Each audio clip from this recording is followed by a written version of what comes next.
आप सभी दर्शकों को स्वागत है वाई डिस्कवरी चैनल में। बता दें कि कल जिस तरह से अतिथि शिक्षकों के साथ जो है मारपीट हुई, कई जन को जो है चोट आई और आज जो है बीपीएससी टीआरई 2.0 के जो छात्र सफल अभ्यर्थी हैं वो सप्लीमेंट्री रिजल्ट को लेकर के मांग कर रहे थे। आज भी हंगामा किए हैं पटना में। सबसे बड़ी बात है कि चुनाव का समय है, चुनाव के समय में छात्रों का हंगामा करना, गेस्ट टीचरों का जॉब से निष्कासित कर देना, ये कहाँ तक उचित है? क्या इसका असर चुनाव पे पड़ेगा या उन लोगों को मांग ही नहीं करना चाहिए जो लाठी डंडा खाने आए थे पटना में?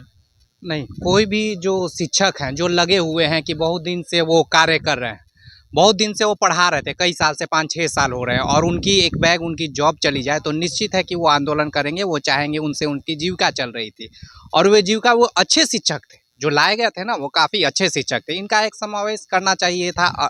इनको जो शिक्षा के प्रणाली उसके तहत कैसे भी तरह इन्हें इन्वॉल्व रखना चाहिए था, क्योंकि ये शिक्षक गुणवत्तापूर्ण शिक्षा दे रहे थे। इन्हें हटाने का कोई ज़रूरत नहीं थी, लेकिन चूंकि सरकार है, तरह तरह से गुणवत्ता के नाम पे तो दूसरे आडंबर करके इन्हें हटा दिया जाता है। और जो भी शिक्षक आते हैं, यहाँ तक कि जो पहले से आए हुए हैं, खासकर जो जो शिक्षा मित्र से आए हुए हैं, वो देख लीजिए वो किस तरह का शिक्षा दे रहे हैं। और आप ये जो टेस्ट भी ले रहे हो, काहे के लिए टेस्ट ले रहे हो? 5 बार टेस्ट लेते हो, उसके बाद भी आप हटा नहीं पाओगे, तो जो फेल हो जाएंगे उसका क्या करोगे? और ये तो गुणवत्तापूर्ण शिक्षक के लिए अच्छे शिक्षक थे, फिर इन्हें हटाने का कोई मायने नहीं होता है। और जहाँ तक टीआरई 2 कर रहे हो, तो ये एक अलग चीज़ है। सप्लीमेंट्री सरकार निकालेगी नहीं निकालेगी, ये अलग बिंदु। अगर निकाल दे तो बहुत अच्छा, इनके फेवर में जाएगी, और नहीं निकाले तो इसमें कुछ सरकार के ऊपर खुद की उनके विवेक पे डिपेंड है।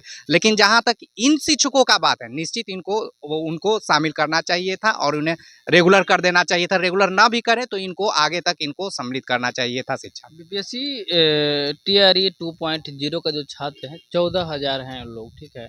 गेस्ट टीचर 5,000 हैं और उन लोगों को समस्या इस बात की, उन लोगों को जॉब चली गई, नीतीश जी सुन नहीं रहे हैं और थाने वाने में बंद किए हैं। चलिए हटाइए। बीपीएससी के छात्रों का कहना है कि जब बिहार के मुखिया यानी कि नीतीश कुमार खुद अपने मुंह से बोले थे गांधी मैदान में कि हम जल्द ही उसकी रिजल्ट जारी घोषणा कर देंगे, तो फिर बीपीएससी के जो कहे पे हम लोग को जो रिजल्ट जारी नहीं किया है, पेंडिंग में ही है और उसका आता पता भी हम लोग को नहीं चल रहा है। उन लोग का आरोप लगा रहे हैं कि जो शिक्षा माफिया उन लोग इस तरह का जो मामला दबा कर रहे हैं। नहीं, सप्लीमेंट जो होता है, सप्लीमेंट का ये जो रिजल्ट का मांग रहे हैं, ये सरकार पे ही डिपेंड करेगा कि वो निकालेंगे सप्लीमेंट की नहीं निकालेंगे। हाँ, चुनावी घोषणा तो कर देते हैं सरकार, ये कोई प्रोटेस्ट करे।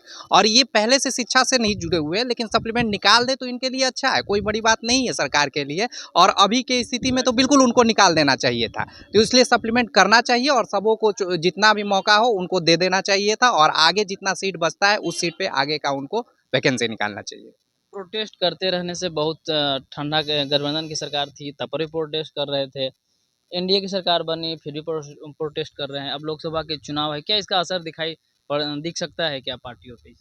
देखिए, जो युवाओं के बीच जो रोष देखा है। जो ये लोग प्रोटेस्ट करते हैं ना, ये जीविका के लिए प्रोटेस्ट कर रहे हैं, ये अपने एक कैरियर के लिए प्रोटेस्ट कर रहे हैं। चुनाव वाले क्या होते हैं, 5 लाख के लिए वो नेता बनते हैं, उनके बेटा नेता बनेगा, इस तरह से वो चलते रहता है। हर पार्टी का यही खेल है। लेकिन ये अपनी जीविका के लिए इन्होंने जो समय दिया, जो संघर्ष किया, जो एक तैयारियां की, और जिसके पीछे इनके माँ बाप का एक ये लगाव जुड़ा कि चलो हमारा बेटा आगे कुछ करेगा, तो उसी धर्रे पे ये अपनी तैयारी करते हैं ताकि हमारा कुछ बदलाव हो, समाज में सुधार ला सके और बच्चों को पढ़ा सके। इसके लिए तो ये चुनाव की स्थिति में तो निश्चित इनको समावेश कर लेना चाहिए। सरकार क्यों नहीं करती है? और फिर तरह तरह से आडंबर करके सिर्फ हर रोज रिजल्ट को है उसको फंसा देती है। और ये 5,000 शिक्षक को तो निश्चित इनको समावेश कर लेना चाहिए था, कोई बड़ी बात नहीं थी सरकार के लिए। लेकिन ये लाठी डंडे खिलाने का किसी भी सरकार के लिए सही नहीं है, क्योंकि इनको शिक्षकों का समावेश करना है। चूंकि इनकी संख्या 5,000 है, इसलिए सरकार उतना ज़्यादा ध्यान नहीं दे रही है। यही संख्या अगर 5 लाख होती है तो सरकार तरह तरह से इन पर ध्यान देने लगती है।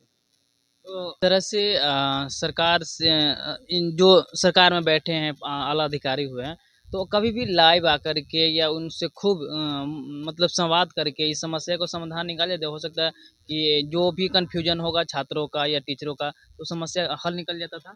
क्या समाप्त करना चाहिए कि नहीं करना चाहिए? बिल्कुल सर, देखो हल निकलता है, ये लोकतंत्र है और लोकतंत्र में जितने आपके पास सर होते हैं वो मजबूत होता है। अभी कुछ दिन पहले ही भाजपा कार्यालय घेरा गया था, जिसमें कि आप देखिए कितने छात्रों ने 11 से 12th में नहीं जाने के लिए, और वो एक दिन में सॉल्यूशन हो गया। शिक्षक कहते हैं हम 5 लाख हैं, लेकिन ये 5000 जो कर रहे हैं उसी 5 लाख में से अगर 1 लाख भी हिस्सा और सड़क पे 2 दिन उतर जाए तो सॉल्यूशन तुरंत हो जाएगा। लेकिन इनके 38 संगठन है और एक साथ नहीं उतरते हैं, 25,000 उतरने में दिक्कत हो जाती है। और इस 5000 के पीछे ना अभिभावक जुड़े हुए हैं ना कोई जुड़े हुए, ये सिर्फ अपनी लड़ाई 5000 तक ही सीमित किए हुए हैं। अगर इसके बढ़ा दिया जाए और दूसरे शिक्षक इनका मदद करें तो निश्चित है कि बदलाव होगा, और इनका होना भी चाहिए। भाई 6 साल से पढ़ा रहे हैं और गुणवत्तापूर्ण शिक्षा भी दे रहे हैं, तो क्यों नहीं इन्वॉल्व होना चाहिए? और शिक्षकों को आप दे रहे हो, इनको क्यों नहीं होना चाहिए? बिल्कुल होना चाहिए सर। चलिए, तो ये थी मेरे साथ बातचीत करने के लिए राकेश राय जी, जो कि आरटी एक्टिविस्ट हैं और ऑल इंडिया के अभिभावक संघ के अध्यक्ष भी हैं।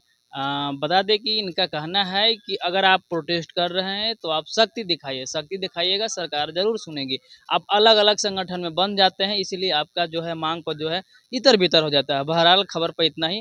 हमारा खबर जो है कैसा लगा, प्रयास कैसा लगा, कमेंट में एक राय ज़रूर लिख दीजिएगा, और अगर चैनल पर नए हैं, चैनल को सब्सक्राइब ज़रूर कर लीजिएगा। धन्यवाद।